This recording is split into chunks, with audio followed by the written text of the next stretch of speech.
Mestre.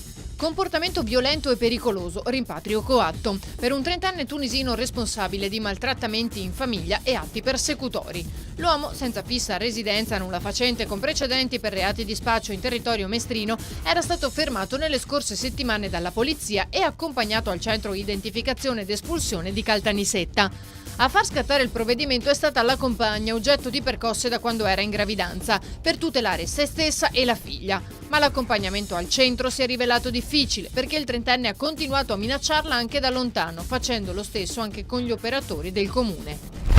Malcontenta. Ha perso l'equilibrio mentre stava lavorando su una scala e ha battuto la testa. Un operaio di nazionalità bosniaca di 47 anni ora è ricoverato in prognosi riservata all'ospedale dell'Angelo. L'uomo, insieme agli altri colleghi, stava lavorando all'interno di un edificio di via Moranzani quando è caduto. Sul posto i sanitari del centro 18 e gli ispettori dello Spisal per ricostruire la dinamica dell'incidente, anche se dai primi rilievi sembra si sia trattato di una disgrazia.